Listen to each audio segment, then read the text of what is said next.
Hello dear students, I am Avtar Singh and ਅੱਜ ਆਪਾਂ ਆਪਣੇ ਟੌਪਿਕ ਜੀਪੀ ਦਾ ਲਾਸਟ ਲੈਕਚਰ ਕੰਟੀਨਿਊ ਕਰਾਂਗੇ। ਇਸ ਤੋਂ ਬਾਅਦ ਆਪਣੇ ਚੈਪਟਰ ਸੀਕੁਐਂਸ ਐਂਡ ਸੀਰੀਜ਼ ਦਾ ਇੱਕ ਟੌਪਿਕ ਹੋਰ ਬਚੇਗਾ, ਉਸ ਤੇ ਇੱਕ ਵੀਡੀਓ ਹੋਰ ਬਣਾਵਾਂਗੇ ਐਂਡ ਉਸ ਤੋਂ ਬਾਅਦ ਆਪਣਾ ਚੈਪਟਰ ਕੰਪਲੀਟ ਹੋ ਜਾਏਗਾ। ਸੋ ਅੱਜ ਆਪਾਂ ਕੁਝ ਨਵੀਆਂ ਟਾਈਪਸ ਦੇ ਸਮ ਟਰਾਈ ਕਰਦੇ ਹਾਂ।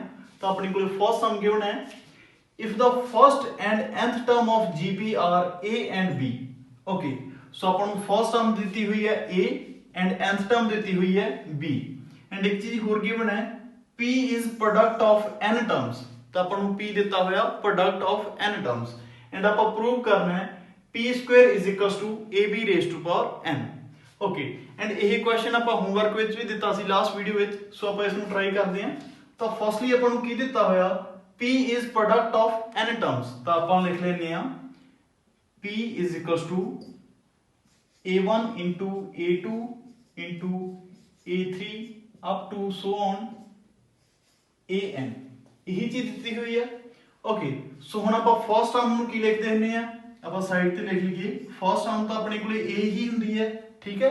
ਐਂਡ ਸੈਕਿੰਡ ਟਰਮ ਕੀ ਹੁੰਦੀ ਹੈ, ਸੈਕਿੰਡ ਟਰਮ ਆਫ gp ਜ਼ਿਆਦਾ ਨਾ, ਫਾਰਮੂਲਾ ਜ਼ਿਆਦਾ ਹੈ, ਸੋ ਇਹ ਰਹੇਗੀ ar। ਫਾਰਮੂਲਾ ਲਿਖ ਲਿਓ ਇੱਕ ਵਾਰ nth ਟਰਮ ਕੱਢਣ ਦਾ, an is equals to a r raised to power n minus 1। ਇਹੀ ਫਾਰਮੂਲਾ ਸੀ ਨਾ। सो इत्थे ਆਪਾਂ 2 पुट करांगे, अपनी सेकंड टर्म a आ जाएगी एंड जो ਆਪਾਂ ਇੱਥੇ 3 पुट करांगे, सो अपनी थर्ड टर्म ਕੀ ਆ ਜਾਏਗੀ ar स्क्वायर। सो ਇਹ ਸਾਰੀਆਂ ਵੈਲਿਊਜ਼ ਚੱਕ ਕੇ ਆਪਾਂ ਇੱਥੇ ਪੁੱਟ ਕਰ ਦਿੰਨੇ ਆ। ਤਾਂ ਆਪਣੀ p हो जाएगा a into ar square up to so on into an ਦੀ ਜਗ੍ਹਾ ਤੇ ਕੀ ਲਿਖਾਂਗੇ a r raised to power n minus 1। Clear. सो जो ਆਪਾਂ ਇਥੋਂ a ਨੂੰ ਸਾਰੇ ਨੂੰ ਅਲੱਗ ਕਰਾਂਗੇ ਤਾਂ ਆਪਣੀ ਕੋਲੇ ਹੋ ਜਾਏਗਾ a raised to power n। ਠੀਕ ਹੈ, ਸਾਰੀਆਂ a ਅਲੱਗ ਕਰ ਲਈਆਂ ਐਂਡ ਜੇਕਰ ਆਪਾਂ r ਦੀ ਗੱਲ ਕਰੀਏ, r ਦੀ ਵੈਲਿਊ ਆਪਣੀ ਕੋਲੇ ਕੀ ਹੋ ਜਾਏਗੀ, ਇੱਥੇ ਪਾਵਰ 1 ਸੀ, ਇੱਥੇ 2, ਇੱਥੇ n 1। So means to say base same ਹੈ ਤਾਂ ਆਪਣੀਆਂ ਪਾਵਰਾਂ ਕੀ ਹੋ ਜਾਣਗੀਆਂ ਐਡ। ਸੋ ਇਹ ਹੋ ਜਾਏਗਾ 1 + 2 + 3 up to so on plus n 1। ਠੀਕ ਹੈ, ਇਹ ਆਪਣੀਆਂ r ਦੀਆਂ ਪਾਵਰਸ ਹੋ ਗਈਆਂ। ओके, सो हुण आपां की कर सकते हैं, तो p is equals to a raised to power n ਤਾਂ मैं उदां ही लिख लिया, बट ये देखो ये पावर्स अपने कोले की बणियां पईयां, अपने कोले ये AP सीरीज बनी पई है पावर्स दे विच।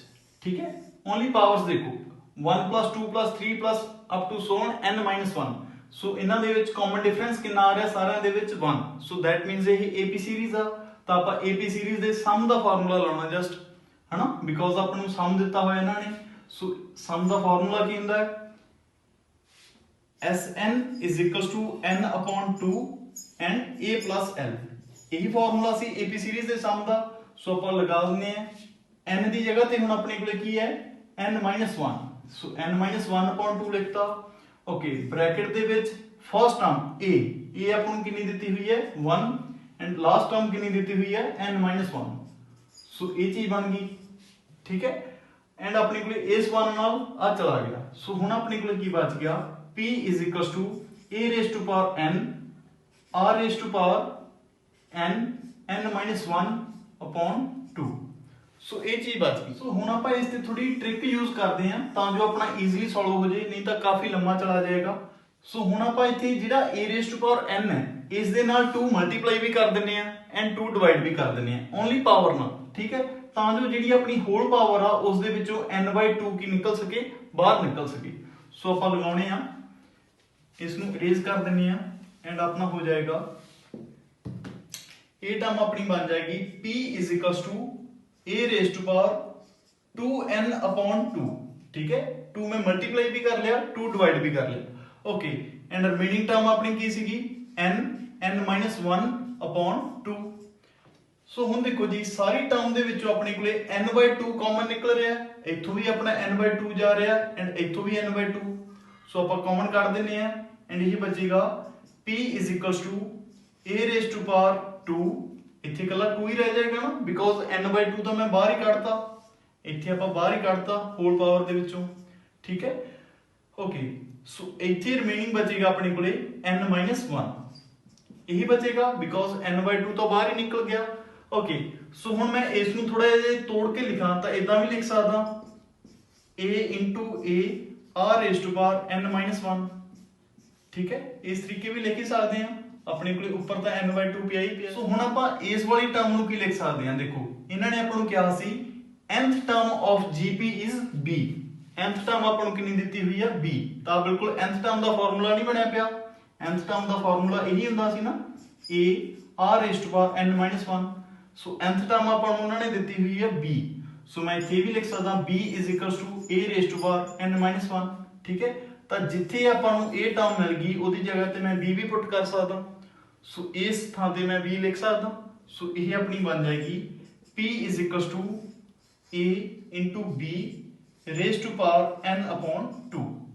ਠੀਕ ਹੈ, ਸੋ ਹੁਣ ਤਾਂ ਹੋਈ ਪਿਆ। ਆਪਾਂ ਨੂੰ ਕੀ ਕਿਹਾ ਸੀ ਉਹਨਾਂ ਨੇ, ਸਕੁਅਰ। ਸੋ ਆਪਾਂ ਸਕੁਅਰਿੰਗ ਕਰ ਦਿੰਦੇ ਹਾਂ ਬੋਥ ਸਾਈਡ ਐਂਡ ਆਪਣਾ ਆਨਸਰ ਆ ਜਾਏਗਾ। ਸੋ ਮੈਂ ਇੱਥੇ ਲਿਖ ਦਿੰਦਾ squaring both side, squaring we get, ਤਾਂ ਕੀ ਆ ਜਾਏਗਾ ਸਕੁਅਰ ਕਰਕੇ, ਇੱਥੇ ਤਾਂ ਆਪਣੇ ਕੋਲੇ p ਸਕੁਅਰ ਹੋ ਜਾਏਗਾ ਐਂਡ ਇੱਥੇ ਜਦੋਂ ਆਪਾਂ ਇਸ ਨਾਲ ਸਕੁਅਰਿੰਗ ਕਰਾਂਗੇ ਤਾਂ ਪਾਵਰ ਨਾਲ ਪਾਵਰ ਕੈਨਸਲ ਆਊਟ ਹੋ ਜਾਏਗੀ ਐਂਡ ਆਪਣੇ ਕੋਲੇ ਬਚੇਗਾ ab⁻n। ਸੋ ਆਪਣਾ ਇਹ ਪ੍ਰੂਵ ਹੋ ਗਿਆ। ਠੀਕ ਹੈ, ਹੈਂਸ ਪ੍ਰੂਵਡ। ਐਂਡ ਆਪਣੇ ਕੋਲੇ ਨੈਕਸਟ ਕੁਐਸਚਨ ਗਿਵਨ ਹੈ, insert 3 numbers between 1 and 256 so that the resulting sequence is GP। Okay, ਤਾਂ ਬਿਲਕੁਲ ਸੇਮ ਕੁਐਸਚਨ ਆਪਾਂ AP ਦੇ ਕੇਸ ਵਿੱਚ ਵੀ ਕੀਤਾ ਹੋਇਆ, ਤਾਂ ਇਹ ਬਿਲਕੁਲ ਈਜ਼ੀ ਰਹੇਗਾ। ਫਸਟਲੀ ਆਪਾਂ ਨੂੰ ਇਹਨਾਂ ਨੇ ਕਿਹਾ 1 and 256 ਦੋ ਨੰਬਰਸ ਦਿੱਤੇ ਹੋਏ ਆ। ਠੀਕ ਹੈ, ਇਹਨਾਂ ਦੇ ਵਿੱਚ ਆਪਾਂ 3 ਨੰਬਰਸ ਇਨਸਰਟ ਕਰਨੇ ਆ, ਤਾਂ ਆਪਾਂ ਇਹਨਾਂ ਨੇ GP ਦੀ ਗੱਲ ਕੀਤੀ ਹੈ। ਸੋ ਆਪਾਂ G1 G2 ਐਂਡ G3 ਇਹ ਤਿੰਨ ਨੰਬਰਸ ਇਨਸਰਟ ਕਰਤੇ। ठीक है, सो ਹੁਣ ਆਪਾਂ G1 G2 and G3 the value calculate ਕਰਨੀ ਹੈ ਐਂਡ ਆਪਣਾ ਆਨਸਰ ਆ ਜਾਏਗਾ। ਓਕੇ, ਸੋ ਇਹਨਾਂ ਨੇ ਕਿਹਾ ਸੀਗਾ ਰਿਜ਼ਲਟਿੰਗ ਸੀਕੁਐਂਸ ਆ ਜਿਹੜੀ ਉਹ GP ਬਣ ਜੇ। ਸੋ ਆਪਣੀ ਜਿਹੜੀ ਇਹ ਸੀਕੁਐਂਸ ਹੈ ਇਹ ਕੀ ਹੈ, ਇੱਕ ਤਰ੍ਹਾਂ ਨਾਲ GP ਮੰਨ ਕੇ ਚੱਲਦੇ ਆ।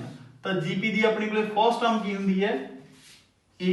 ਸੋ A ਆਪਣੀ ਕੋਲੇ ਕਿੰਨੀ ਦਿੱਤੀ ਹੋਈ ਹੈ, ਜਾਂ A1 ਕਿੰਨੀ ਦਿੱਤੀ ਹੋਈ ਹੈ, 1 ਹੀ ਦਿੱਤੀ ਹੋਈ ਹੈ। ਠੀਕ ਹੈ, ਓਕੇ, ਸੈਕਿੰਡ ਟਰਮ ਆਪਾਂ ਨੂੰ ਦਿੱਤੀ ਹੋਈ ਹੈ A2। ਸੋ ਇਹਨਾਂ ਨੇ ਕਿੰਨੀ ਕਹੀ ਹੈ ਇਹ G1। ਸੋ A2 ਨੂੰ ਆਪਾਂ ਮੋਲਡ ਕਰਕੇ ਕੀ ਲਿਖ ਦਿੰਦੇ ਆ, ਫਾਰਮੂਲੇ ਚ ਪੁੱਟ ਕਰਕੇ ਦੇਖੋ ਇਸ ਚ ਜ਼ਿਆਦਾ ਨਾ ਆਹ ਵਾਲਾ ਫਾਰਮੂਲਾ ਤਾਂ। ਸੋ ਇਸ ਚ A2 ਦੀ ਵੈਲਿਊ ਆਪਣੇ ਕੋਲੇ ਕਿੰਨੀ ਆ ਜਾਂਦੀ ਸੀ AR। ਠੀਕ ਹੈ, ਸੋ ਹੁਣ ਆਪਾਂ A ਦੀ ਵੈਲਿਊ 1 ਪੁੱਟ ਕਰ ਦਿੰਦੇ ਆ ਇੱਥੇ। ਸੋ G1 ਦੀ ਵੈਲਿਊ ਆਪਣੀ ਕੋਲੇ ਆ ਗਈ ਓਨਲੀ R। ਇਹ ਚੀਜ਼ ਤਾਂ ਕਲੀਅਰ ਹੈ। ਠੀਕ ਹੈ, A ਦੀ ਵੈਲਿਊ ਮੈਂ ਇੱਥੋਂ 1 ਪੁੱਟ ਕਰਤੀ। ਓਕੇ, ਸੋ ਥਰਡ ਟਰਮ ਆਪਾਂ ਨੂੰ ਦਿੱਤੀ ਹੋਈ ਹੈ A3 ਜਾਨੀ ਕਿ G2। ਸੋ ਇਸ ਦੀ ਵੈਲਿਊ ਕਿੰਨੀ ਹੋ ਜਾਏਗੀ AR²। ਸੋ ਦੈਟ ਮੀਨਸ ਇਹ G1 the C. So that means G2 the value ਕਿੰਨੀ ਬਣ ਗਈ ਆਪਣੇ ਕੋਲੇ only R², because A the value ਤਾਂ 1 ਹੀ ਹੈ। ਓਕੇ, ਸੋ ਇਸ ਤੋਂ ਬਾਅਦ ਆਪਾਂ ਨੂੰ ਫੋਰਥ ਟਰਮ ਦਿੱਤੀ ਹੋਈ ਹੈ ਜਾਨੀ ਕਿ G3। ਸੋ ਇਸ ਨੂੰ ਆਪਾਂ ਲਿਖਦੇ ਹਾਂ A4 ਜਾਨੀ ਕਿ G3 A4 ਨੂੰ ਆਪਾਂ ਕਿੱਦਾਂ ਲਿਖ ਸਕਦੇ ਸੀ AR³। So A the value ਆਪਾਂ ਨੂੰ ਫੇਰ ਪਤਾ ਕਿੰਨੀ ਹੈ 1। ਸੋ G3 ਦੀ ਵੈਲਿਊ ਕਿੰਨੀ ਆ ਜਾਏਗੀ R³। ਓਕੇ, ਸੋ ਹੁਣ ਆਪਣੇ ਕੋਲੇ ਜੇ R ਦੀ ਵੈਲਿਊ ਆਉਂਦੀ ਹੈ ਤਾਂ ਆਪਣੇ ਕੋਲੇ G1 G2 and G3 the value ਵੀ ਆ ਜਾਏਗੀ। ਸੋ ਇਸ ਤੋਂ ਬਾਅਦ ਆਪਾਂ ਲਾਸਟ ਟਰਮ ਜਾਨੀ ਕਿ ਆਪਣੇ ਕੋਲੇ A5 ਕਿੰਨੀ ਦਿੱਤੀ ਹੋਈ ਹੈ 256। ਸੋ A5 ਨੂੰ ਆਪਾਂ ਕੀ ਲਿਖ ਸਕਦੇ ਹਾਂ AR⁴।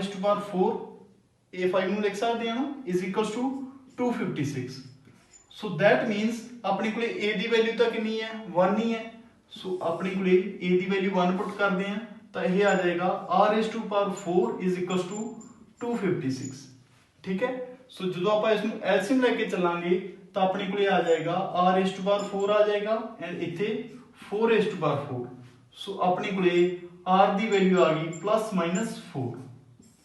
ਠੀਕ ਹੈ, ਇਸ ਨੂੰ ਆਪਾਂ ਕੰਪੇਅਰ ਕਰਕੇ R ਦੀ ਵੈਲਿਊ ਕਿੰਨੀ ਆ ਜਾਏਗੀ +-4। ਸੋ ਹੁਣ ਤਾਂ ਆਪਣਾ ਕੁਐਸਚਨ ਹੋਇਆ ਹੀ ਪਿਆ ਬਿਕੋਜ਼ ਆਪਣੇ ਕੋਲੇ R ਦੀ ਵੈਲਿਊ ਆ ਗਈ। ਜੇਕਰ ਆਪਾਂ R ਦੀ ਵੈਲਿਊ +4 ਪੁੱਟ ਕਰਦੇ ਹਾਂ, ਠੀਕ ਹੈ, ਜੇਕਰ ਮੈਂ ਇੱਥੇ ਲਿਖਦਾ ਸੋ ਆਪਾਂ ਥੋੜਾ ਜਿਹਾ ਇਰੇਜ਼ ਕਰ ਲੈਂਦੇ ਹਾਂ ਇਸ ਜਗ੍ਹਾ ਤੋਂ। ਓਕੇ, ਜੇਕਰ R the value if R +4, ਠੀਕ ਹੈ, then ਆਪਣੀਆਂ G1 ਕਿੰਨੀ ਬਣ ਜਾਏਗੀ। ਸੋ G1 ਆਪਣੀ ਬਣ ਜਾਏਗੀ 4। ਠੀਕ ਹੈ, ਐਂਡ G2 ਕਿੰਨੀ ਬਣ ਜਾਏਗੀ, G2 ਹੋ ਜਾਏਗੀ ਆਪਣੀ 16 ਬਿਕੋਜ਼ 4 ਦਾ ਸਕੁਅਰ ਹੈ ਐਂਡ G3 ਆਪਣੀ ਕਿੰਨੀ ਹੋ ਜਾਏਗੀ 4 × 4 × 4। ਸੋ ਇਹ ਹੋ ਜਾਏਗੀ 64। सो इस केस विच अपने 3 नंबर्स ए वाले बनते हैं। एंड जेकर मैं कहा r is equals to -4 then किहड़े-किहड़े बनणगे, तो अपना फर्स्ट नंबर बनेगा -4 एंड सेकंड नंबर बनेगा ऑब्वियसली प्लस द 16 बिकॉज इथे स्क्वायर आ इवन पावर आ। ओके एंड थर्ड नंबर कितना बनेगा -64। सो अपनी यही नंबर्स बनणगे ਜਿਹੜੇ ਆਪਾਂ 1 ਐਂਡ 56 ਵਿੱਚ ਇਨਸਰਟ ਕਰ ਸਕਦੇ ਹਾਂ। Means to say G1 G2 and G3 ਦੀਆਂ ਵੈਲਿਊਜ਼ ਆਪਣੇ ਕੋਲੇ ਇਹ ਵਾਲੀਆਂ ਆ ਗਈਆਂ। ਠੀਕ ਹੈ ਐਂਡ ਆਪਾਂ ਨੂੰ ਨੈਕਸਟ ਕੁਐਸਚਨ ਗਿਵਨ ਹੈ if the arithmetic mean and geometric mean of two positive numbers a and b are 10 and 8। okay ਤਾਂ ਆਪਾਂ ਨੂੰ arithmetic mean ਦਿੱਤਾ ਹੋਇਆ am is equals to ਦਿੱਤਾ ਹੋਇਆ 10 and geometric mean ਆਪਾਂ ਨੂੰ ਕਿੰਨਾ ਦਿੱਤਾ ਹੋਇਆ 8। ਠੀਕ ਹੈ ਸੋ ਆਪਾਂ ਨੰਬਰਸ ਫਾਈਂਡ ਕਰਨੇ ਆ ਤਾਂ ਬਿਲਕੁਲ ਈਜ਼ੀ ਕੁਐਸਚਨ ਹੈ। ਬਸ ਆਪਾਂ ਨੂੰ ਯਾਦ ਹੋਣਾ ਚਾਹੀਦਾ ਵੀ ਅਰਥਮੈਟਿਕ ਮੀਨ ਕੀ ਹੁੰਦਾ ਹੈ ਫਾਰਮੂਲਾ ਐਂਡ ਜਿਓਮੈਟ੍ਰਿਕ ਮੀਨ ਦਾ ਫਾਰਮੂਲਾ ਕੀ ਹੁੰਦਾ ਹੈ। ਸੋ ਹੁਣ ਆਪਾਂ ਨੂੰ ਇਹਨਾਂ ਨੇ ਦਿੱਤੇ ਹੋਏ ਆ ਦੋ ਨੰਬਰਸ a ਐਂਡ b। ਤਾਂ ਫਸਟਲੀ ਆਪਾਂ ਨੂੰ ਪਤਾ ਅਰਥਮੈਟਿਕ ਮੀਨ ਆਪਾਂ ਕੀ ਲਿਖਦੇ ਹੁੰਦੇ ਸੀ a + b / 2। ਠੀਕ ਹੈ ਸੋ ਇਹੀ ਆਪਾਂ ਨੂੰ ਦਿੱਤਾ ਹੋਇਆ 10 ਐਂਡ ਇੱਥੋਂ ਆਪਣੇ ਕੋਲੇ a + b ਦੀ ਵੈਲਿਊ ਕਿੰਨੀ ਆ ਗਈ, a + b ਦੀ ਵੈਲਿਊ ਆ ਗਈ ਆਪਣੇ ਕੋਲੇ 20। ਸੋ ਇਸ ਨੂੰ ਮੈਂ ਫਸਟ ਇਕੁਏਸ਼ਨ कहता। ठीक है एंड इथों ਜਿਓਮੈਟ੍ਰਿਕ ਮੀਨ ਤਾਂ ਆਪਾਂ ਲਾਸਟ ਵੀਡੀਓ ਲੈਕਚਰ ਵਿੱਚ ਜਿਓਮੈਟ੍ਰਿਕ ਮੀਨ ਬਾਰੇ ਪੜਿਆ ਸੀ ਤਾਂ ਕਿੰਨਾ ਹੁੰਦਾ ਸੀ √ab। ਠੀਕ ਹੈ ਯਾਦ ਆ ਨਾ। ਸੋ ਇਜ਼ ਇਕੁਅਲਸ ਟੂ ਦਿੱਤਾ ਹੋਇਆ ਆਪਣੇ ਕੋਲੇ 8 ਦੇ ਐਂਡ ਜੇਕਰ ਮੈਂ ਸਕੁਏਅਰਿੰਗ ਬੋਥ ਸਾਈਡਸ ਕਰ ਦਿੰਨਾ ਸਕੁਏਅਰਿੰਗ ਬੋਥ ਤਾਂ ਆਪਣੇ ਕੋਲੇ ab ਦੀ ਵੈਲਿਊ ਕਿੰਨੀ ਆ ਜਾਏਗੀ। ਸੋ ਆਪਣੇ ਕੋਲੇ ab ਦੀ ਵੈਲਿਊ ਆ ਜਾਏਗੀ 64। ठीक है ਸਕੁਏਅਰਿੰਗ ਕਰਦੇ ਹਾਂ ਜੇਕਰ ਆਪਾਂ ਬੋਥ ਸਾਈਡ ਆ ਤਾਂ ਆਪਣੇ ਕੋਲੇ रूट ਨਾਲ ਸਕੁਏਅਰ ਕੱਟਿਆ ਜਾਏਗਾ एंड इस दी की हो जाएगी अपने को 64। सो अपने को AB की वैल्यू आ गई 64। एंड हुण देखो जी जेकर मैं इथों सबस्टिट्यूशन लगाउण दी कोशिश करा मीनस टू से इथों एक वैल्यू बना ला। सो आप इदां करते हैं वैल्यू बना लेने इथों A दी। सो भावें तुसीं A दी बना लो भावें B दी बना लो। सो A दी वैल्यू कितनी बन जाएगी 64/B। ठीक है सो इसनूं आपां 2 दा नाम दे दिंदे हैं। सो हुण तां बिल्कुल 10th वाला काम ही बन गया। बस आह वैल्यू चा के आप फर्स्ट विच पुट करनी है एंड अपना आंसर आ जाएगा। सो आप स्टार्ट करते हैं।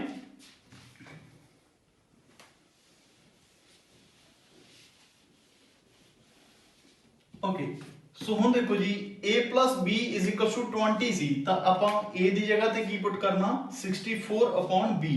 सो मैं इत्थे लिखता 64/b + b = 20। ठीक है जस्ट आ वैल्यू चक के इस a ਦੀ ਜਗ੍ਹਾ ਤੇ ਪੁੱਟ ਕੀਤੀ ਹੈ। ਓਕੇ ਸੋ ਹੁਣ ਜੇਕਰ ਆਪਾਂ ਐਲਸੀਐਮ ਲਈਏ ਤਾਂ ਐਲਸੀਐਮ ਦੇ ਵਿੱਚ b 64 + b² = 20। ਠੀਕ ਹੈ ਸੋ ਇਸ ਨੂੰ ਆਪਾਂ ਕ੍ਰਾਸ ਮਲਟੀਪਲਾਈ ਕਰਕੇ ਇਹ ਆਪਣੀ ਕੋਲੇ ਬਣ ਜਾਏਗਾ b² - 20b + 64 = 0। ਸੋ ਇਸ ਤਰੀਕੇ ਦੀ ਆਪਣੀ ਕੋਲੇ ਇੱਕ ਕੁਆਡ੍ਰੇਟਿਕ ਇਕੁਏਸ਼ਨ ਬਣ ਜਾਏਗੀ। ठीक है सो हुण तां आपां बस मिडल टर्म स्प्लिटिंग करनी है एंड उस तो बाद अपना सॉल्व हो जाएगा। मिडल टर्म स्प्लिटिंग किदां होएगी मल्टीप्लाई करके 64 आवे एंड प्लस करके 20 आवे। सो अपने कोल किहड़े-किहड़े फैक्टर्स बनदे आ 16 एंड 4। सो मैं इत्थे लिखदा आपां ऊपर कर लेने हैं इधरली साइड। सो b² - 16b - 4b + 64 = 0। सो हुण फर्स्ट 2 दे विचों की कॉमन निकल रहा b। सो इथों आ जाएगा अपना b - 16 एंड इत्थे -4। सो इत्थे आ जाएगा b - 16 = 0। सो इथों अपने कोले b दियां दो वैल्यूज आ रही हैं। सो एक तां b - 4 b - 16 = 0।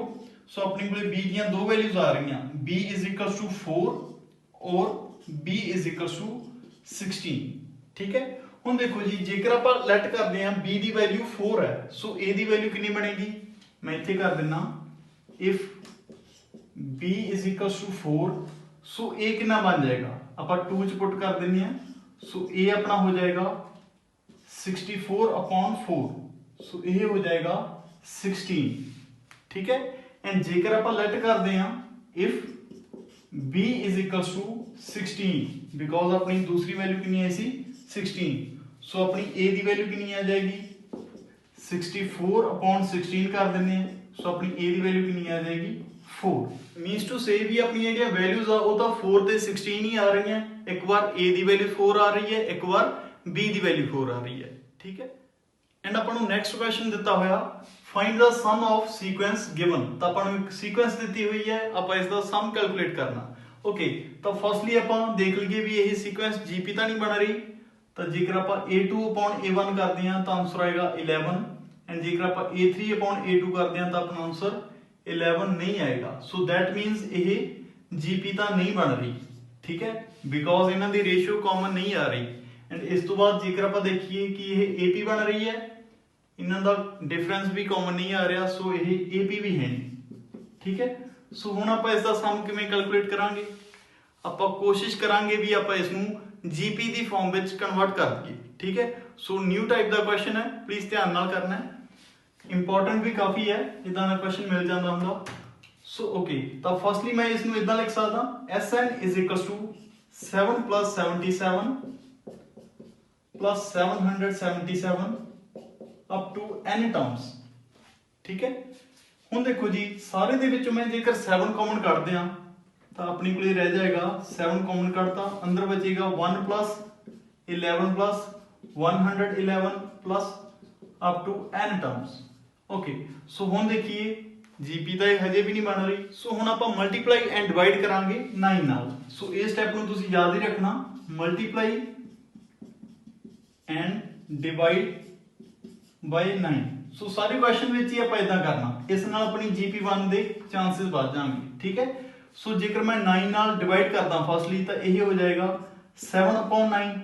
ਠੀਕ ਹੈ, ਐਂਡ ਜੇਕਰ ਆਪਾਂ ਮਲਟੀਪਲਾਈ ਵੀ ਕਰੀਏ ਤਾਂ ਅੰਦਰ ਮਲਟੀਪਲਾਈ ਹੋ ਜਾਏਗਾ 9। ਸੋ ਫਸਟ ਟਰਮ ਆਪਣੀ 9 ਬਣ ਜਾਏਗੀ, नेक्स्ट टाइम 9 9 एंड उस तो बाद 9 9 9 अप टू n टर्म्स। ठीक है, ओके। सो हुण देखो जी ਆਪਾਂ ਇਸ 9 ਨੂੰ ਕਿੱਦਾਂ ਲਿਖ ਸਕਦੇ ਹਾਂ। ਸੋ ਇਸ ਨੂੰ ਮੈਂ ਇਸ ਤਰੀਕੇ ਲਿਖ ਸਕਦਾ 7/9 ਉਦਾਂ ਹੀ ਲਿਖਿਆ। ਸੋ ਇਸ ਨੂੰ ਲਿਖ ਸਕਦੇ ਹਾਂ 10 - 1। ਠੀਕ ਹੈ, ਐਂਡ ਇਸ 99 ਨੂੰ ਕਿੱਦਾਂ ਲਿਖ ਸਕਦੇ ਹਾਂ 100 - 1। ਓਕੇ, ਐਂਡ ਇਸ 999 ਨੂੰ ਆਪਾਂ ਕਿੱਦਾਂ ਲਿਖ ਸਕਦੇ ਹਾਂ 1000 - 1 and up to n terms। okay, so ਹੁਣ ਆਪਾਂ ਕੀ ਕੰਮ ਕਰਾਂਗੇ, ਜਿਹੜੀ 1 ਵਾਲੀਆਂ ਟਰਮਸ ਆ ਉਹਨਾਂ ਨੂੰ ਅਲੱਗ ਕਰ ਦਿਆਂਗੇ ਐਂਡ ਜਿਹੜੀਆਂ 10 100 ਐਂਡ 1000 ਵਾਲੀਆਂ ਟਰਮਸ ਆ ਉਹਨਾਂ ਨੂੰ ਅਲੱਗ ਕਰ ਦਿਆਂਗੇ। ਸੋ ਆਪਣਾ ਕੁਐਸਚਨ ਬਣ ਜਾਏਗਾ, ਮੈਂ ਇਧਰਲੀ ਸਾਈਡ ਕਰ ਦਿੰਨਾ 7/9 ਮੈਂ ਉਦਾਂ ਲਿਖਤਾ। ਸੋ ਇਹ ਬਣ ਜਾਏਗਾ ਜੇਕਰ ਆਪਾਂ 10 ਵਾਲੀਆਂ ਟਰਮਸ ਅਲੱਗ ਲਿਖਦੇ ਆ ਤਾਂ ਫਸਟ ਟਰਮ ਆਪਣੀ ਹੋ ਜਾਏਗੀ 10 plus 100 plus 1000 up to n terms। ठीक है, एंड जेकर ਆਪਾਂ 1 ਵਾਲੀਆਂ ਟਰਮਸ ਦੀ ਗੱਲ ਕਰੀਏ ਤਾਂ ਇਹ ਹੋ ਜਾਣਗੀਆਂ ਆਪਣੀਆਂ ਮਾਈਨਸ, ਮੈਂ ਸਾਰਿਆਂ ਦੇ ਵਿੱਚੋਂ ਕਾਮਨ ਕੱਢ ਲਈ ਐਂਡ ਅੰਦਰ ਰਹਿ ਜਾਏਗਾ ਆਪਣੇ ਕੋਲੇ 1 + 1 + 1 up to n terms। ਇਹ ਚੀਜ਼ ਬਚੇਗੀ। ਸੋ ਹੁਣ ਦੇਖੋ ਜੀ ਜਿਹੜੀ ਆਪਣੀਆਂ ਇਹ ਵਾਲੀਆਂ ਟਰਮਸ ਆ ਇਹ ਆਪਣੇ ਕੋਲੇ ਜੀਪੀ ਬਣੀ ਪਈ ਹੈ। ਧਿਆਨ ਨਾਲ ਦੇਖੋ 100/10 ਤਾਂ ਰੇਸ਼ੋ ਕਿੰਨੀ ਆਏਗੀ 10, 1000/100 ਤਾਂ ਰੇਸ਼ੋ ਕਿੰਨੀ ਆਏਗੀ 10। ਸੋ ਇਹ ਟਰਮ ਆਪਣੀ ਕੀ ਬਣੀ ਪਈ ਹੈ ਜੀਪੀ। ਐਂਡ ਜੀਪੀ ਦੇ ਸਮ ਦਾ ਫਾਰਮੂਲਾ ਆਪਾਂ ਨੂੰ ਆਉਂਦਾ ਹੀ ਹੈ। ਸੋ ਆਪਾਂ ਫਾਰਮੂਲਾ ਕੀ ਸੀ ਜੀਪੀ ਦੇ ਸਮ ਦਾ, ਸੋ ਮੈਂ ਇੱਥੇ ਫਾਰਮੂਲਾ ਵੀ ਲਿਖ ਦਿੰਦਾ। ਆਪਣੀ ਕੋਲੇ ਫਾਰਮੂਲਾ ਸੀਗਾ Sn is equals to a r⁻n - 1 upon r-1। ਇਹੀ ਫਾਰਮੂਲਾ ਸੀਗਾ। ਓਕੇ, ਸੋ ਹੁਣ ਦੇਖੋ ਆਪਣੀ ਕੋਲੇ a ਦੀ ਵੈਲਿਊ ਕਿੰਨੀ ਹੈ। ਫਸਟਲੀ ਮੈਂ ਇੱਥੇ ਫਾਰਮੂਲੇ ਦੇ ਵਿੱਚ ਪੁੱਟ ਕਰਦਾ 7/9 ਬ੍ਰੈਕਟ ਦੇ ਵਿੱਚ a ਦੀ ਵੈਲਿਊ ਕਿੰਨੀ ਹੈ ਆਪਣੀ ਕੋਲੇ 10। ਉਸ ਤੋਂ ਬਾਅਦ r ਦੀ ਵੈਲਿਊ ਕਿੰਨੀ ਹੈ, r ਦੀ ਵੈਲਿਊ ਵੀ ਆਪਣੀ ਕੋਲੇ 10 ਹੈ ਐਂਡ n ਦੀ ਜਗ੍ਹਾ ਤੇ ਤਾਂ ਆਪਾਂ n ਹੀ ਪੁੱਟ ਕਰਾਂਗੇ -1 ਅਪੋਨ ਦੇ ਵਿੱਚ r-1 ਤਾਂ r ਕਿੰਨਾ ਸੀ ਆਪਣਾ 10 ਤਾਂ 10 - 1 ਆਪਣੀ ਕੋਲੇ ਹੋ ਜਾਏਗਾ 9। ਐਂਡ ਜਿਹੜੀ ਆਹ ਵਾਲੀ ਬ੍ਰੈਕਟ ਹੈ ਇਸ ਦਾ ਕੀ ਹੋਏਗਾ, ਹੁਣ ਦੇਖੋ ਜੀ 1 ਆਪਣੇ ਕੋਲੇ n ਟਾਈਮਸ ਆ ਰਿਹਾ, ਸੋ ਇਸ ਨੂੰ ਆਪਾਂ ਆਨਸਰ ਕੀ ਕਰ ਦਿਆਂਗੇ n ਹੀ ਲਿਖ ਦਿਆਂਗੇ ਬਿਕੋਜ਼ 1 ਆਪਣੇ ਕੋਲੇ n ਟਾਈਮਸ ਆ ਰਿਹਾ। ਸੋ ਇਸੇ ਕਰਕੇ ਮੈਂ ਇਸ ਦਾ ਆਨਸਰ ਲਿਖਤਾ ਓਨਲੀ n। ਸੋ ਹੁਣ ਆਪਣੇ ਕੋਲੇ ਇਹ ਆਪਣਾ ਰਿਕੁਆਇਰਡ ਆਨਸਰ ਆ ਗਿਆ 7/9 ਬ੍ਰੈਕਟ ਦੇ ਵਿੱਚ ਆਪਣਾ ਹੋ ਗਿਆ 10n⁻n - 1 upon 9 - n। ਸੋ ਇਹ ਆਪਣਾ ਰਿਕੁਆਇਰਡ ਆਨਸਰ ਰਹੇਗਾ ਇਹ ਸਮ ਦਾ। ਠੀਕ ਹੈ, ਜੋ ਆਪਾਂ ਸਮ ਕਰਨਾ ਸੀ। ਸੋ ਇਸ ਦੇ ਨਾਲ ਜੀਪੀ ਦੇ ਆਪਣੀ ਆਲਮੋਸਟ ਸਾਰੇ ਸਮ ਹੀ ਹੋ ਗਏ। ਕੁਝ ਸਮਸ ਮੈਂ ਤੁਹਾਨੂੰ ਹੋਮਵਰਕ ਦੇ ਵਿੱਚ ਦਿੱਤੇ ਹੋਏ ਆ, ਉਹਨਾਂ ਨੂੰ ਤੁਸੀਂ ਆਪ ਟਰਾਈ ਕਰਨਾ। ਆਪਾਂ ਨੈਕਸਟ ਵੀਡੀਓ ਲੈਕਚਰ ਦੇ ਵਿੱਚ ਕੁਝ ਸਪੈਸ਼ਲ ਸੀਰੀਜ਼ ਦੇ ਸਮ ਬਾਰੇ ਪੜਾਂਗੇ। ਸੋ ਬਸ ਇੱਕ ਲੈਕਚਰ ਦੇ ਵਿੱਚ ਉਹ ਟੌਪਿਕ ਕਵਰ ਹੋ ਜਾਏਗਾ ਐਂਡ ਇਸ ਨਾਲ ਆਪਣਾ ਚੈਪਟਰ ਵੀ ਡਨ ਹੋ ਜਾਏਗਾ, ਠੀਕ ਹੈ। ਐਂਡ ਇਹ 6 ਕੁਐਸਚਨਸ ਆਪਣਾ ਅੱਜ ਦਾ ਹੋਮਵਰਕ ਰਹਿਣਗੇ, ਠੀਕ ਹੈ। ਇਹਨਾਂ ਦੀਆਂ ਆਪਾਂ ਟਾਈਪਸ ਨੂੰ ਟਰਾਈ ਕੀਤਾ ਹੋਇਆ, ਇਹ ਕੁਐਸਚਨਸ ਤੁਸੀਂ ਆਪ ਟਰਾਈ ਕਰਨੇ ਆ ਐਂਡ ਜੋ ਵੀ ਕੋਈ ਕੁਐਸਚਨ ਨਾ ਪਤਾ ਲੱਗਿਆ ਉਹ ਤੁਸੀਂ ਮੈਨੂੰ WhatsApp ਕਰ ਦਿਓ। So good bye students, have a nice day.